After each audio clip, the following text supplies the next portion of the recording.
Buenos días, ¿sí? ¿Me escuchan bien? Listo.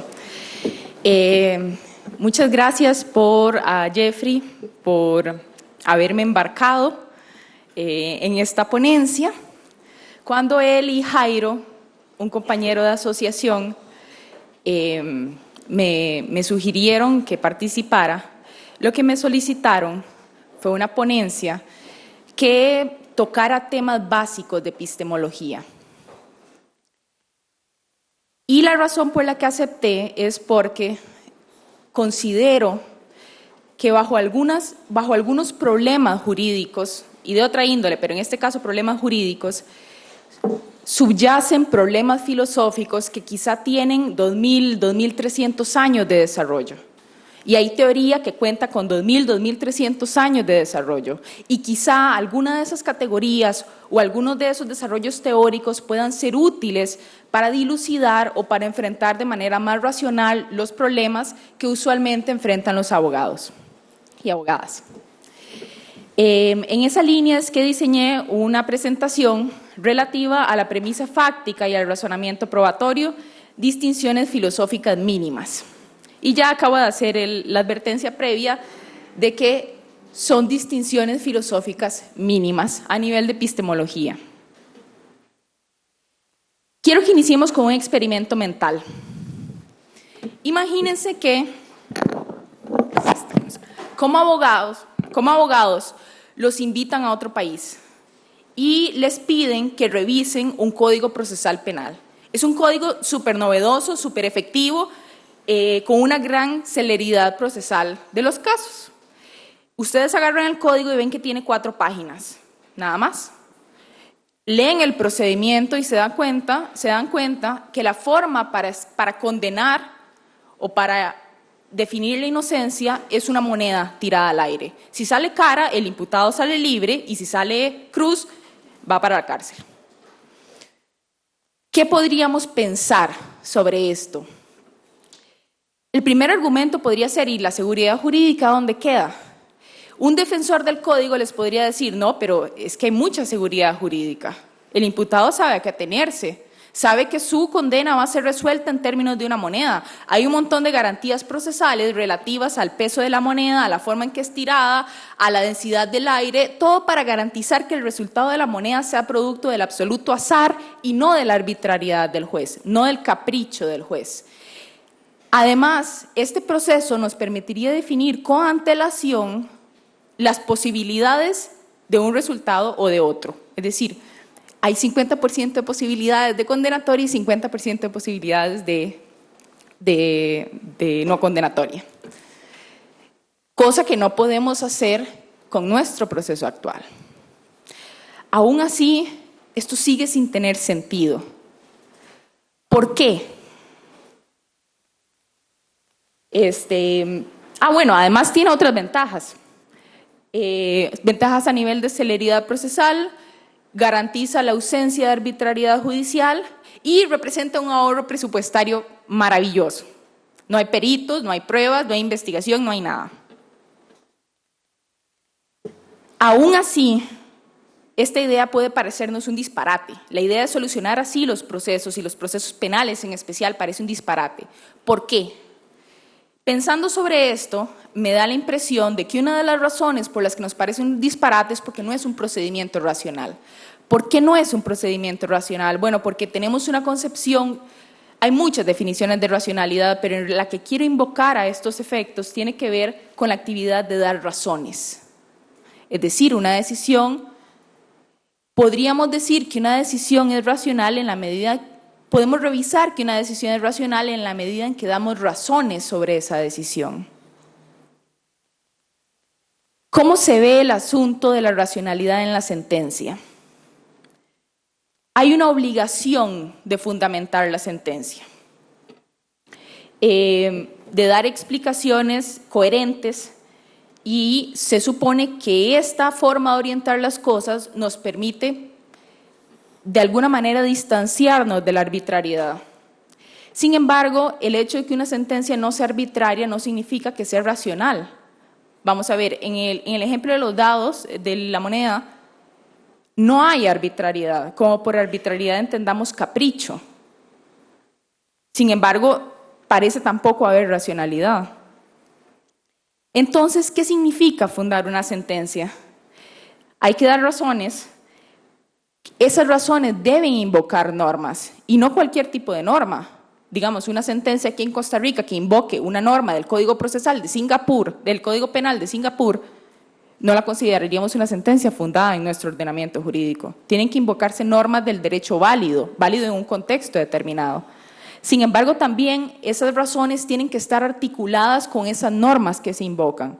Y esa articulación tiene que ser de alguna manera relevante, y vamos a ver en qué sentido es relevante un poco después.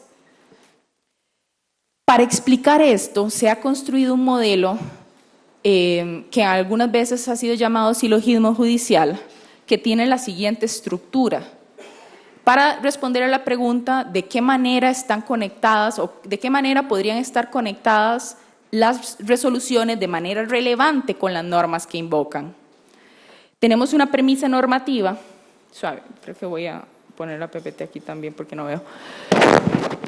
Hay una premisa normativa en donde está la norma general invocada. Hay una premisa fáctica, supuestamente que contiene la totalidad de enunciados fácticos relevantes en el caso. Hay una premisa subsuntiva, que es una premisa conceptual, es la que me permite decir, bueno, estos enunciados fácticos calzan dentro del concepto normativo de matar o de violar o otros ejemplos de civil que no manejo, no me gusta.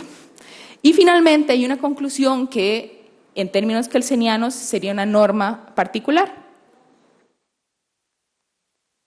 Aquí es como se podría ver el esquema en el marco de, por ejemplo, un proceso penal. Esta idea usualmente es cuando se expone en algunos abordajes teóricos, se dice, no, pero es que esta explicación de la sentencia no me sirve porque implicaría que el juez es un autómata, que el juez razona de manera mecánica, que solo hay una única respuesta posible, una única solución por parte del ordenamiento jurídico, etcétera, porque este modelo representa un razonamiento lógico deductivo. Y entonces algunos críticos dicen, no, pero es que el juez no razona de esta manera. El juez puede tomar su decisión por cualquier otra razón no racional y luego simplemente utilizar este modelo para justificar la decisión en el ordenamiento jurídico. Sin embargo, este modelo no es un modelo explicativo de cómo el juez llega a una determinada resolución. Es un modelo reconstructivo de una parte de la sentencia, específicamente de algo que se llama la lógica, la justificación interna de la sentencia. Es decir, nos permite estructurar o explicar de qué manera está argumentativamente estructurada una parte de la sentencia. ¿Y por qué no nos compromete con la idea de que el juez razona de forma mecánica o de que hay una única respuesta verdadera? Porque detrás de esas premisas que veíamos aquí, que se ven así, hay una serie de razonamientos necesarios para llegar a establecer cada una de esas premisas en ese argumento. Por ejemplo, detrás de la premisa normativa hay un montón de problemas, empezando porque usualmente no es el caso que hay una única norma invocable. Y entonces, ¿a qué problemas se enfrenta el juez? Bueno, antinomias, lagunas, ponderación de derechos, van a otra, colisión de normas. ¿Cuál es el derecho válido? ¿Cuál es el derecho invocable? Pertenencia de las normas al ordenamiento jurídico, etcétera. Dentro de la premisa subsuntiva también hay problemas y son todos los problemas de interpretación. Imagínense, por ejemplo, voy a dar un ejemplo un poco absurdo, pero me permite ilustrar muy bien el tipo de problemas que habría aquí. Llega un extraterrestre y embaraza una terrícola. Y resulta que la criatura en su vientre no cumple una sola de las características relevantes que bajo la taxonomía linneana consideramos distintivas del Homo sapiens. Esa criatura estaría cobijada por el artículo constitucional que dice la vida humana es inviolable. Es vida humana. Sí, desde un punto de vista biológico no tiene una sola de las características que definen al Homo sapiens. Bueno, ese tipo de problemas son los problemas que se pueden dar en la premisa subsuntiva. Y son asuntos que de llegar al juez, él o ella tendrá que ver cómo les da resolución. ¿A qué quiero llegar con esto? Que para establecer cada una de esas premisas, hacen falta razonamientos en donde se puede filtrar subjetividad de distinta índole. Y asumir esto no implica que este modelo reconstructivo no sea útil. Simplemente nos permiten ver cosas distintas. Notarán que no problematicé la premisa fáctica. No la problematicé porque justamente los asuntos que quiero desarrollar en esta ponencia tienen que ver con cuáles son los problemas a los que se enfrenta un juzgador cuando tiene que establecer esa premisa fáctica. Más o menos así se podría ver un esquema un poco más completo de este razonamiento. Esos son los problemas que hay detrás de cada una de las premisas. Ahora bien, voy a orientar los problemas de la premisa fáctica en dos grandes grupos. Uno es el problema de la verdad y el otro es el problema de la justificación de la verdad. Les mencioné la epistemología. La epistemología es una rama de la filosofía que se puede dedicar a varias cosas, pero me interesa invocarla aquí como teoría del conocimiento. De las nociones que tradicionalmente han sido abordadas por la epistemología está la noción de verdad y sobre todo de las razones que tenemos para afirmar verdad.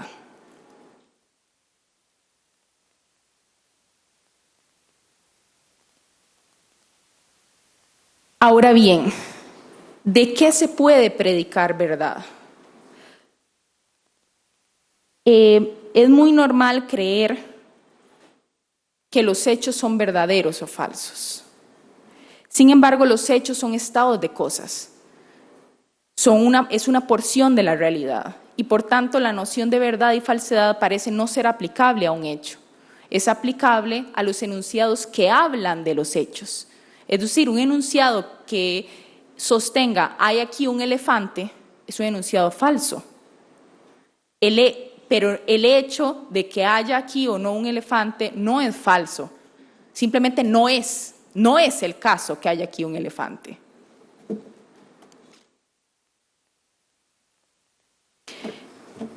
Entonces, la verdad es una propiedad predicable de enunciados. Y voy a llamar a estos enunciados fácticos, enunciados empíricos, enunciados descriptivos. Voy a utilizarlo para estos efectos como nociones equivalentes. Sin embargo, la verdad no es predicable de cualquier tipo de enunciado. Piénsese, por ejemplo, en los enunciados normativos. ¿Es una norma verdadera o falsa? Una de las distinciones, a pesar de que hay otras posiciones, sin embargo, una de las distinciones usualmente invocadas para diferenciar los enunciados normativos de los enunciados empíricos es que un enunciado normativo no es susceptible de ser verdadero o falso. Una norma establece un razonamiento, tiene una estructura lógica de si A, entonces B. Si mata, se le impone una pena, por ejemplo. Pero ese enunciado no es susceptible de ser verdadero o falso, porque no me dice nada a propósito del mundo. Diferente es que me digan, bueno, el enunciado, abro comillas, el artículo 1045 del Código Civil de Costa Rica estipula que bla, bla, bla. Ese sí es un enunciado empírico y por tanto sí es un enunciado susceptible de vehicular valor veritativo.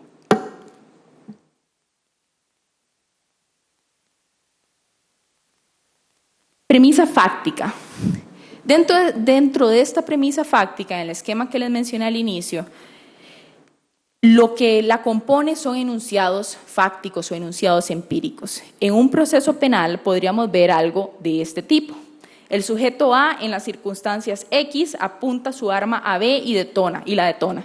El proyectil fue eyectado del arma C e impacta en la cabeza de B. B fallece producto del impacto de bala.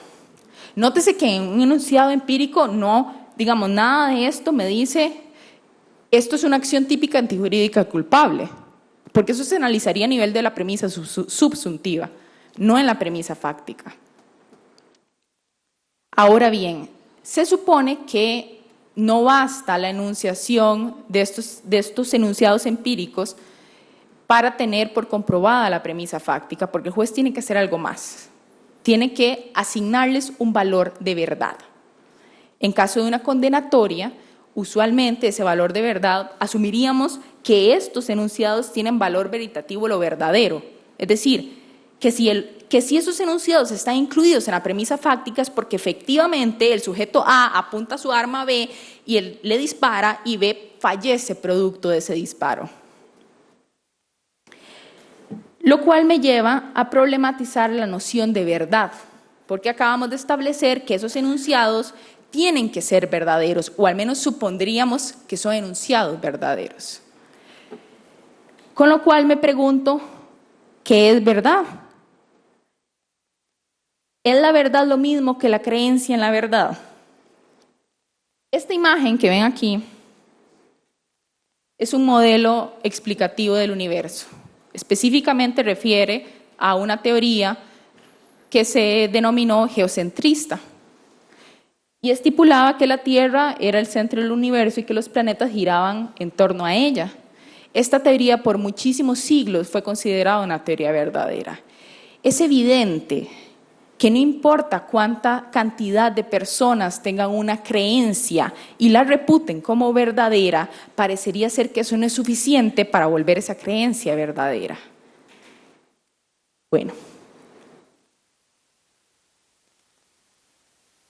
en ese caso, bueno, vean la cita de Ferrajoli, ninguna mayoría, ni siquiera la unanimidad de los consensos o de los disensos puede hacer verdadero aquello que es falso o hacer falso aquello que es verdadero. ¿Qué es entonces lo verdadero? Hay muchas teorías sobre la verdad. Aquí solo voy a exponer una, la más intuitiva de todas, la que es relevante para el proceso judicial en general y sobre todo la que asumimos en general en nuestra vida diaria. Y es la siguiente, ¿qué es verdadero? Bueno, ¿qué significa que un enunciado sea verdadero? Bueno, un enunciado es verdadero si y solo si aquella porción o aquel estado de cosas que refleja en efecto sucedió. Es decir, si quieren el ejemplo clásico, el enunciado la nieve es blanca, es un enunciado verdadero si y solo si la nieve efectivamente es blanca. Por eso se llama verdad por correspondencia, porque lo que hace verdadero un enunciado es su capacidad de reflejar el mundo, de ser correspondiente con el estado de cosas que refiere. Y ustedes podrán decir, no, pero esta es una noción totalmente trivial. Sí, obviamente, verdad es verdad por correspondencia, es lo que asumimos todos. Sin embargo, hay ciertas concepciones en teoría procesal que polemizan contra la verdad como correspondencia. Para referirme a ellas las voy a dividir en dos. Concepciones escépticas sobre la verdad, robustas, y concepciones escépticas sobre la verdad, atemperadas. ¿Qué dicen estas concepciones escépticas robustas? Niegan que la verdad sea parte del proceso judicial. ¿Cómo hacen esto? Tengo dos ejemplos de tesis en ese sentido. La primera de ellas es la concepción del proceso judicial como medio para resolver controversias. En ese caso, ¿importa aquel abogado que arme mejor su teoría del caso? El juez es una figura que más o menos debe regular la controversia entre las partes, pero en ningún momento le interesa establecer verdad. Le interesa poner fin a una controversia. Y el proceso es legítimo en tanto sea capaz de poner fin a esa controversia. Podemos construir nuestros sistemas, podemos ver nuestros procesos judiciales de esa forma. Son simplemente un medio para solucionar una controversia. Si hablan o no de verdad, no es relevante. Otra forma de orientar la situación sería asumir que el proceso es un espectáculo teatral, una puesta en escena de la administración de justicia. Si se sigue el procedimiento, la solución es legítima. Es decir, aquí no importaría tanto resolver una controversia como disolverla, darle a las partes alguna solución legítima desde el punto de vista institucional para que no se maten entre ellas. Y listo, pero al derecho no le interesa establecer verdad.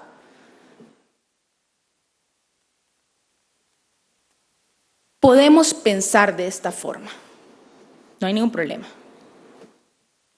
Sin embargo, bueno, no, problemas sí hay, porque hay consecuencias. Y, de hecho, todos los argumentos, la gran mayoría de argumentos que voy a presentar son argumentos consecuencialistas.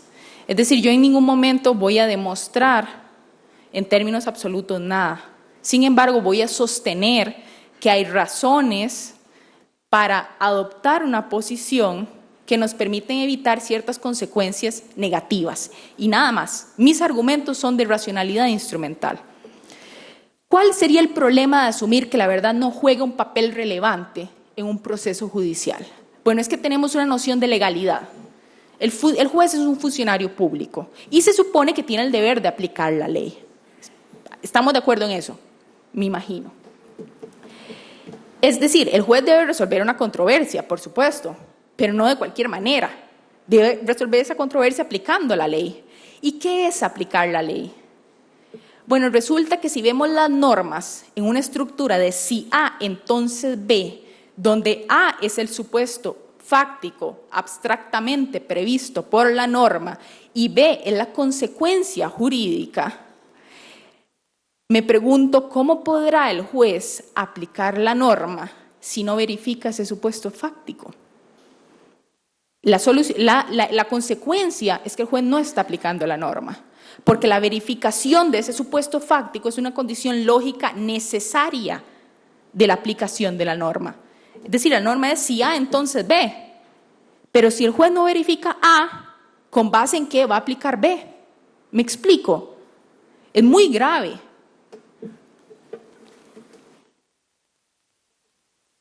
Por eso es que hay posiciones modernas, como por ejemplo la sostenida por el profesor Jordi o la sostenida por Tarufo, según la cual la verdad no es opcional.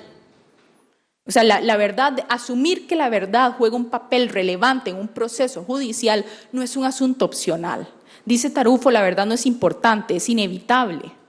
¿Por qué es inevitable? Porque si no, está bien. Podemos construir un modelo del ordenamiento jurídico según el cual la verdad no forme parte de los fines del proceso. Pero lo que estamos sacrificando es muy grave, porque tendríamos que concluir que entonces el juez no aplica la ley.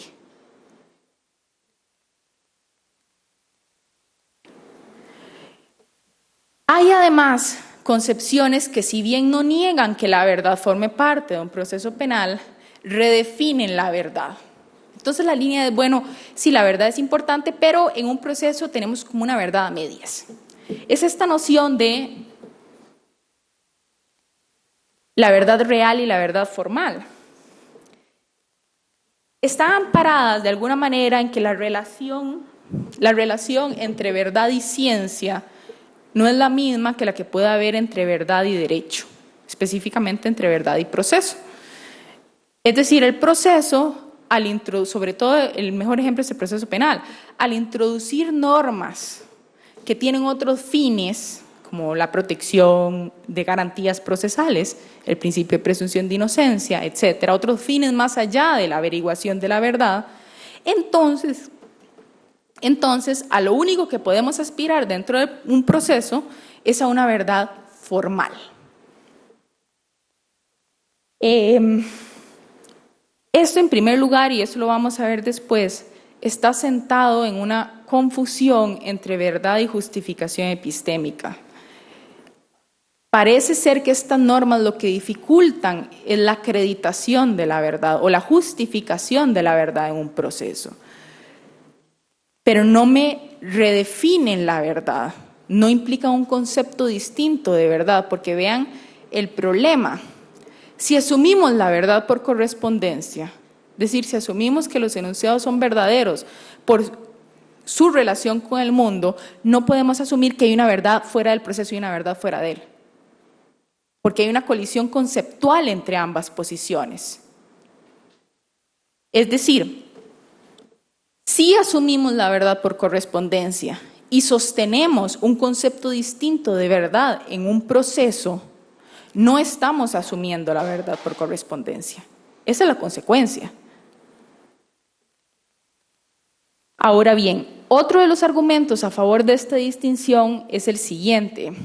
Resulta que los medios procesales no me permiten establecer nada con certeza. Y como no me permiten establecer nada con certeza, solo podemos aspirar a un concepto suavecito de verdad. Y estoy de acuerdo con eso. Estoy de acuerdo con que los medios no permiten establecer nada con certeza, pero mi pregunta es, ¿qué medios sí me permiten establecer algo con certeza? Porque, ¿cómo funciona la verdad en la ciencia? ¿Y por qué cito a la ciencia? Porque resulta que la ciencia es el aparato epistémico más fuerte con el que contamos. Es la forma de explicación con mayor grado de racionalidad epistémica que el Homo sapiens ha podido desarrollar hasta el momento. Y por tanto, es un proceso refinado metodológicamente para la indagación de la verdad. Y en ese proceso, ni siquiera ahí podemos establecer verdad con certeza. ¿Por qué? Porque verdad con certeza como irrevocabilidad, como algo, como una afirmación de la realidad de tal naturaleza que no podamos dudar nunca más sobre ella, no existe en la ciencia, porque la ciencia es falible. Todas las verdades científicas, incluidas las que se ejemplifican o las que se ponen en términos de ley, como la ley de la gravitación universal, como la ley de los gases, como la ley de Boyle, son leyes cuyo estatus, aunque muy justificado, no es irrevocable. Y esto significa que siempre puede suceder que en un futuro nos encontremos con una porción de realidad que colisiona contra esa ley y nos obligue a reformular esa teoría y nos señale y nos ponga en evidencia que esa teoría no es una teoría verdadera, por lo menos que tiene que ser rearticulada. Y esto ha sucedido muchísimas veces en ciencia, incluido con el pináculo de la revolución científica, que es Isaac Newton.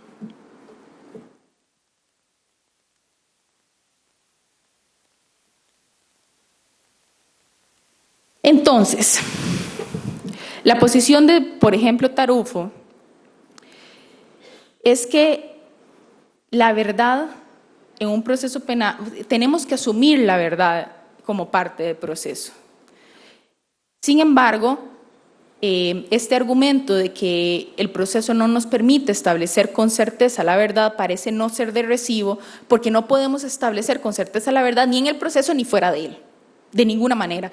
De hecho, en la única disciplina en la que más o menos se acepta la capacidad de demostrar algo es en matemática pura. Y hay una capacidad de demostrar algo porque se asumen unos ciertos axiomas, pero la ciencia no funciona de esa manera. Entonces, tenemos el problema de, bien, podemos aceptar, de hecho debemos aceptar que la verdad forma parte de un proceso y que es una parte importante de ese proceso. Ahora, con eso adquirimos el problema de no podemos demostrar la verdad, pero quizá podríamos justificarla. Quizá podemos ensayar razones para sostener que algo es verdadero. Y eso se llama justificación epistémica y va a ser el segundo apartado que desarrolle. Sin embargo, antes quiero hacer una síntesis de los puntos presentados. Tenemos razones para afirmar que el proceso tiene una finalidad epistémica. Es decir, el proceso puede responder a muchos fines.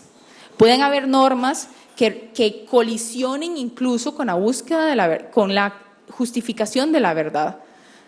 Sin embargo, si quitamos la verdad del proceso, se nos cae el ordenamiento jurídico.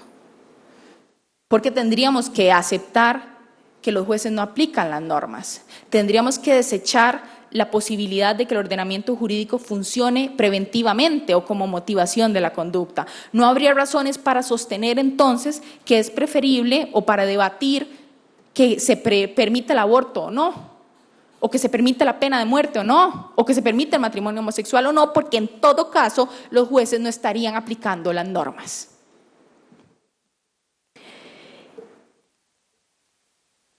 Entonces, llegamos así a un problema que me parece mucho más interesante que el problema de la verdad, que es el problema de la justificación epistémica. Bueno, no podemos demostrar la verdad, pero quizá podamos justificarla. Tómense los siguientes ejemplos. Hay un juez muy prejuicioso y considera que todas las personas que tienen una X característica son malas personas. Rellénenlo como quieran. Resulta que llega una persona con estas características, es enjuiciada por robo y el juez, como parte de su prejuicio, lo condena. Resulta, casualmente, que la persona en efecto era culpable. ¿Sabía el juez que esta persona era culpable? Vamos con otro ejemplo. Un estudiante no estudia para un examen, llega al examen, el examen es de marca con X, el estudiante, como decimos aquí, batea y resulta que acierta. ¿Tenía conocimiento el estudiante de la respuesta verdadera? Bueno, un filósofo griego llamado Platón se enfrentó a este problema hace 2300 años, que es el problema del conocimiento, y propuso que la posesión de una creencia verdadera no es suficiente para el conocimiento, porque siempre cabe la posibilidad de que acertemos por azar, por suerte. Hace falta además que exista justificación. Yo tengo conocimiento cuando tengo una creencia verdadera y justificada, es decir, también tengo razones para creer que esa creencia es verdadera. ¿Qué relación tiene la justificación epistémica con la verdad? Son conceptos distintos. La posesión de justificación epistémica no implica que la creencia sea verdadera.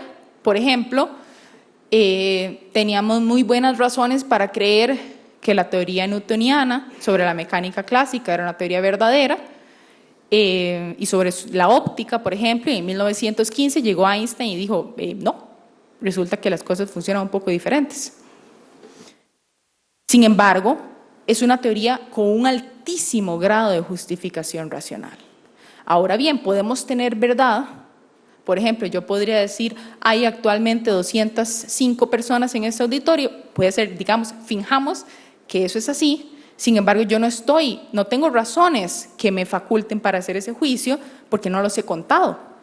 Es decir, podría tener una creencia verdadera y aún así no estar justificada para sostener esa creencia.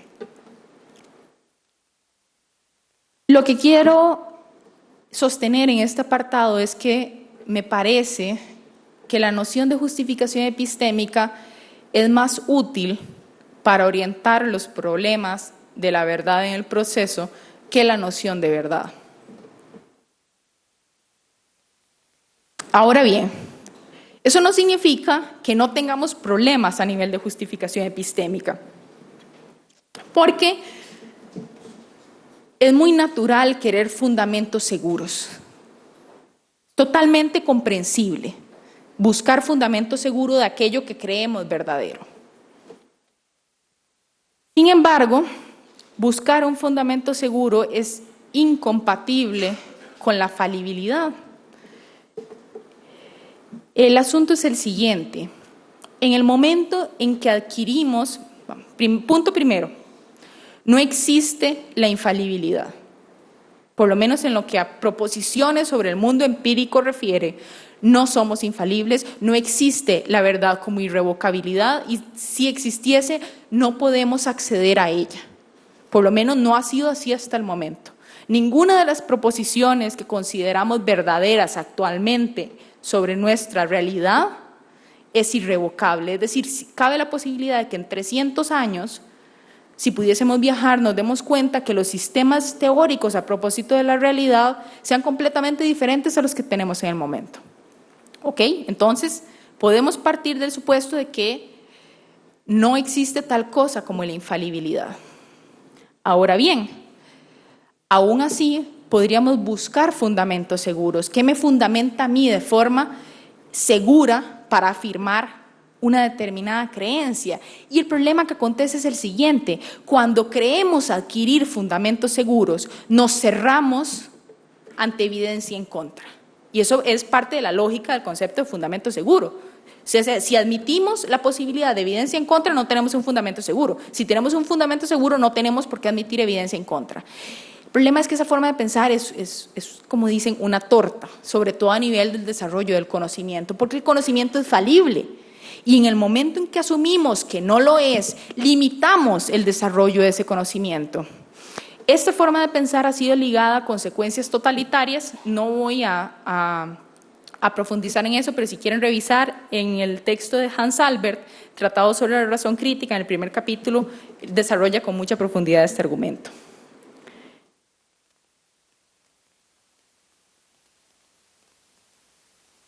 Ahora bien, este es un ejemplo que robé del Facebook del profesor Jordi, porque quería ilustrar cómo podría verse la noción de un fundamento seguro en el derecho. O sea, ¿qué sucede si intentamos buscar un fundamento seguro en el marco del razonamiento probatorio? Tenemos esta es parte de una resolución de la Sala Tercera del Tribunal Supremo, ¿cierto? ¿Sala Tercera? ¿Sala Primera? Ok, Sala Primera. Ok, Sala Segunda. Y dice lo siguiente: la condena no puede fundarse en la creencia del juez, tribunal o del jurado que creen que los hechos ocurrieron como relatan, sino que están convencidos de que ocurrieron así. Cuando el tribunal suma los indicios en su proceso final tras el juicio, se llega a hablar de una denominada certeza subjetiva que lleva a la convicción judicial. Es decir, ante la imposibilidad de tener certeza objetiva, como no podemos demostrar la verdad, por lo menos podemos apuntar a que el juzgador esté completamente convencido de la verdad de esa proposición, es decir, que tenga certeza subjetiva. Y es entendible proceder de esa manera, porque intuitivamente tiene algún reflejo de racionalidad, porque podríamos pensar, bueno, pero es que si el juez adquirió certeza subjetiva es porque tiene suficientes elementos en el expediente para estar convencido. No, pues esta posición puede resultar intuitiva de repente. Sin embargo,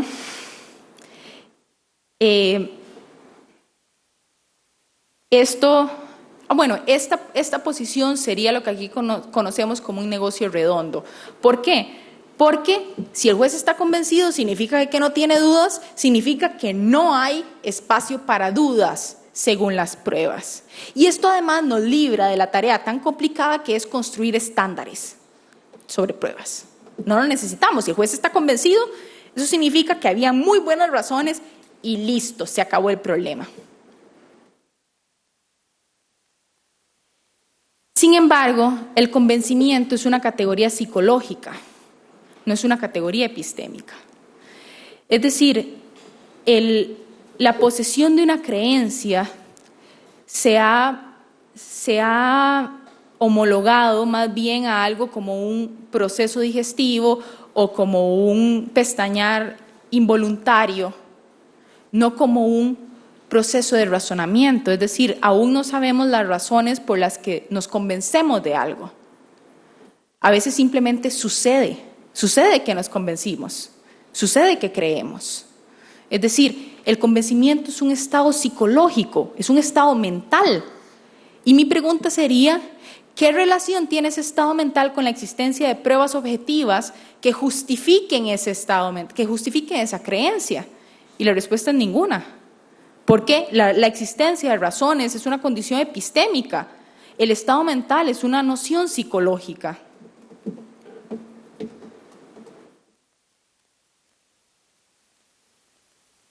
Ahora bien,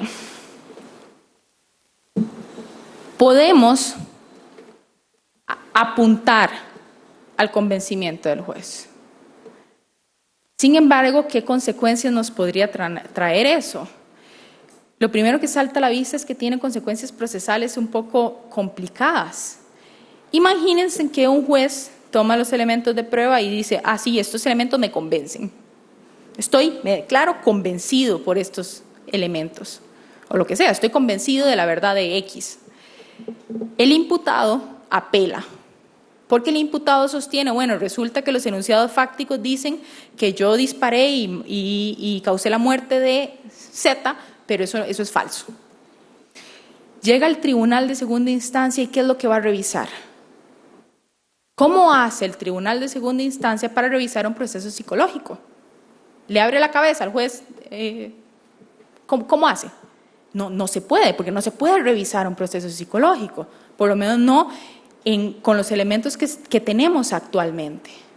¿Cómo sabe el juez de segunda instancia que el juez de primera está convencido porque tenía muy buenos elementos para estar convencido y no que está convencido por una ideología o por un prejuicio o por el hígado, por ejemplo? ¿Cómo hace para revisar racionalmente el proceso de justificación? No se puede, porque como el convencimiento no es intersubjetivamente revisable.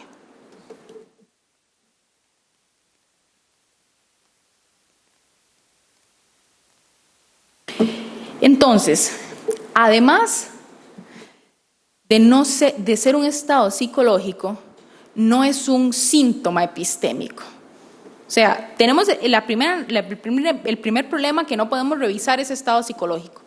Es decir, no podemos revisar si efectivamente está convencido o no.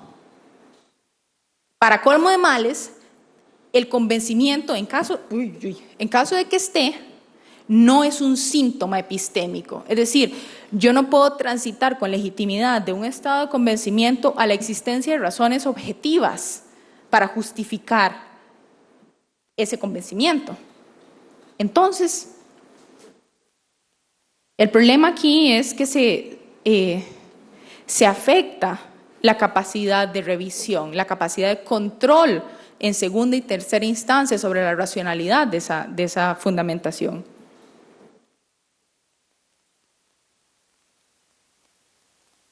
Entonces, también podría tener implicaciones racionales, porque de repente nos podríamos preguntar, bueno, pero es que fundamentar una sentencia implica justificarla, no explicar por qué nos convencemos de la verdad de unos ciertos supuestos fácticos.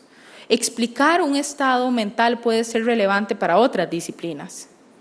Sin embargo, en el contexto lógico de lo que implica fundamentar o justificar una decisión, yo me podría preguntar, bueno, ¿y qué ganamos con explicar un estado psicológico?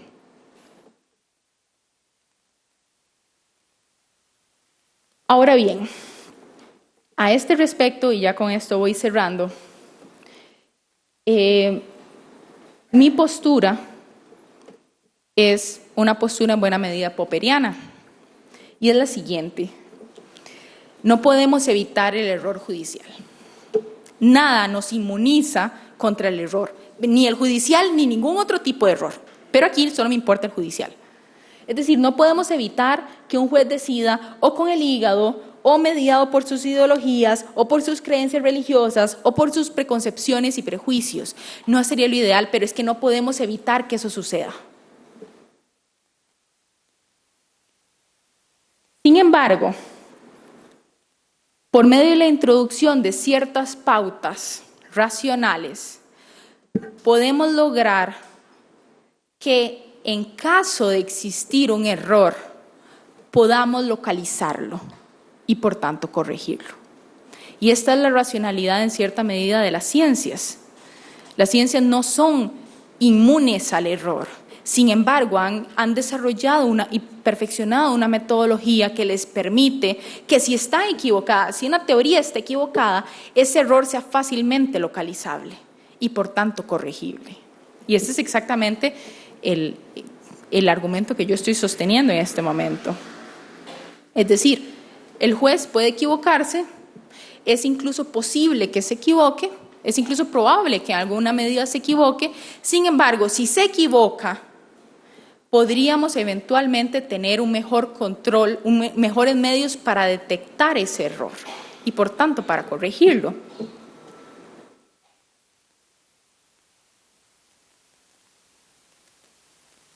¿Y cómo podrían ser esos métodos? Bueno, en realidad esto es totalmente compatible con lo que se conoce como la concepción racionalista de la prueba, defendida por el aquí presente profesor Ferrer Beltrán. Y en términos generales apunta a que centremos la cuestión probatoria en las razones que justifican la verdad de un enunciado. Es decir, ¿qué razones existen dentro del expediente que permitan afirmar o sostener o justificar la verdad de P, siendo P un enunciado fáctico? ¿Por qué esta parece una opción más racional? Porque digamos que el juez se convenza por X razón ideológica, pero hay razones suficientes dentro del expediente para acreditar como verdaderos o para tener por probados los hechos de los cuales él está convencido a priori. ¿Qué importa entonces el convencimiento? ¿Qué papel está jugando el convencimiento aquí?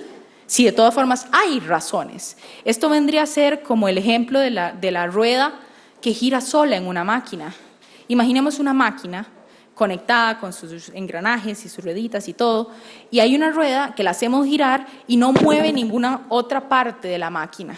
Gira sola, la podemos quitar entonces. Es irrelevante para efectos de la máquina porque no está teniendo ninguna consecuencia. Ahora bien, ¿cuáles sean esos estándares que permitan definir la suficiencia de los elementos de prueba para tener por probado un enunciado fáctico? Es harina de otro costal. No es lo que vengo yo a desarrollar aquí. Sin embargo, para esto se puede revisar la literatura al respecto que han producido, entre otros, los expertos que tenemos aquí. ¿Por qué sostengo esto? Porque la relación entre determinados elementos de prueba y el convencimiento es una relación interna a la cabeza del juez. En cambio, la relación entre elementos de prueba o elementos de evidencia y una hipótesis fáctica es una relación externa que tiene que ver, entre otras cosas, con qué posibilidades hay de que esto sea verdadero teniendo estos ciertos elementos de prueba. Es decir, no depende del convencimiento del juez. No tengo que transitar por el camino mental del juez para poder realizar o revisar ese tipo de razonamientos. Y por tanto, volvería a la situación intersubjetivamente controlable. Intersubjetivamente controlable significa que otras personas lo puedan revisar, que otras personas se puedan cerciorar de ese razonamiento y al fin y al cabo, esa es una de las marcas de racionalidad de la ciencia. No basta con que una determinada institución muy famosa proponga una teoría. El punto de la ciencia es que esa teoría se contraste contra la evidencia y que esté amparada en procedimientos que sean replicables por cualquier otra persona. Es decir, ¿alguien tiene dudas de mi teoría? Bueno, ponga la prueba. ¿Por qué no la pone a prueba y revisa si es verdadero o no? Lo pueden revisar, pueden controlar intersubjetivamente la racionalidad o la verdad o la justificación de esa teoría o cuán efectiva es predictivamente. Y eso es exactamente la razón por la que estoy defendiendo esta orientación, porque permite controlar o aumenta las posibilidades de control intersubjetivo. Y eso es un argumento de naturaleza totalmente popperiana. ¿Por qué? Además de eso, me parece positivo orientar la situación de esta manera. En primer lugar, porque nos permite sostener la verdad como correspondencia en un proceso penal, en un proceso judicial. O sea, no tenemos que sacrificar la verdad. Por otro lado, nos permite sostener además que el proceso está de alguna manera orientado a la consecución de verdad, es decir, que tiene un fin epistémico. Y de ese modo podemos introducir ciertos estándares más sólidos que nos ayuden a justificar de manera racional la relación entre ciertos elementos de prueba y ciertas hipótesis fácticas.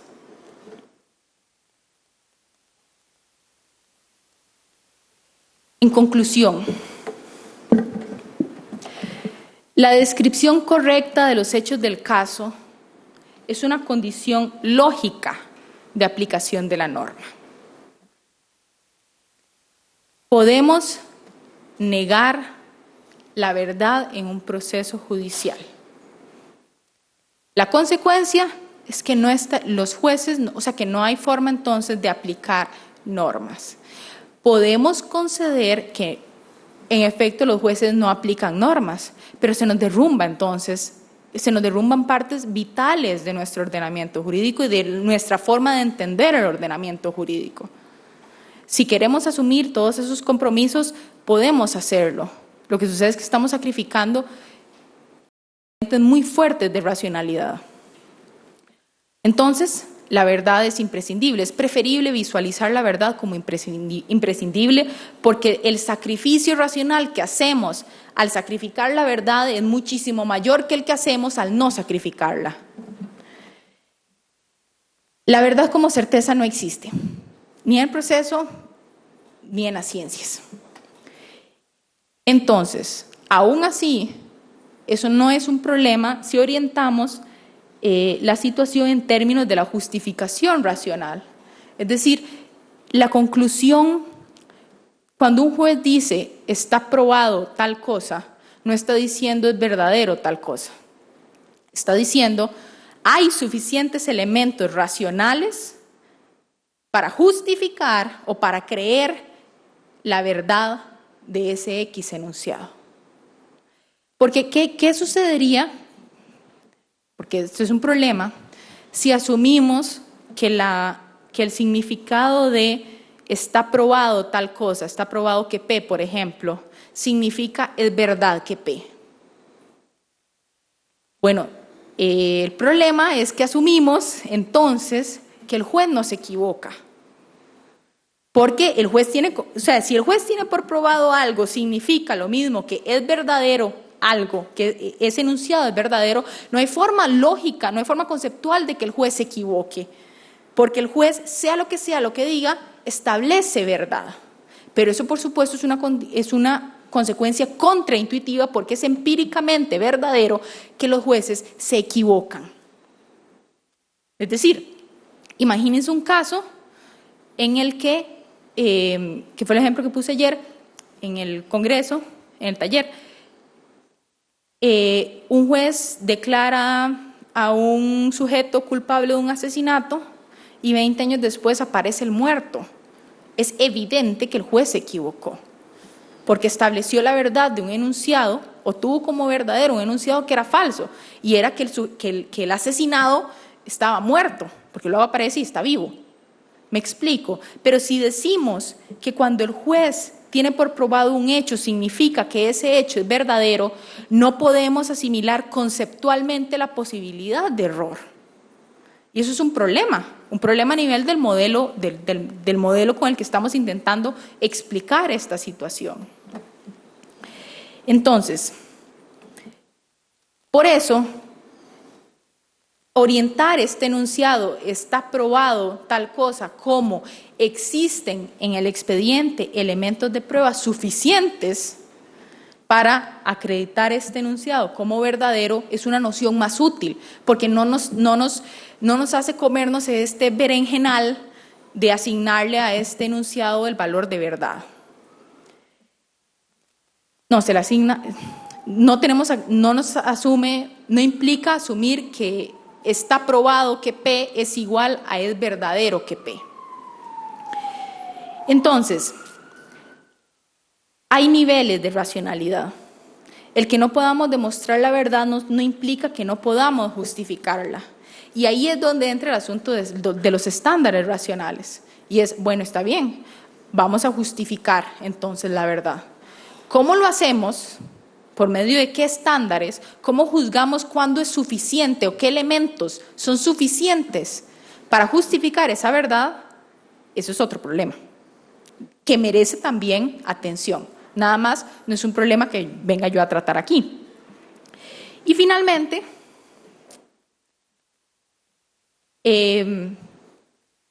mi argumento para defender esto es el argumento popperiano que les mencioné. El error es inevitable y parece lo más racional dentro de nuestras opciones intentar ver cómo metodológicamente introducimos mecanismos que nos permitan saber cuándo se cometió un error y por tanto corregirlo, qué mecanismos que conceptualmente ni siquiera reconozcan la posibilidad del error. ¿Por qué? Porque es un hecho que nos equivocamos. Finalizo con una frase de Popper que dice: nuestro conocimiento solo puede ser finito, sin embargo nuestra ignorancia es necesariamente infinita. Muchísimas gracias.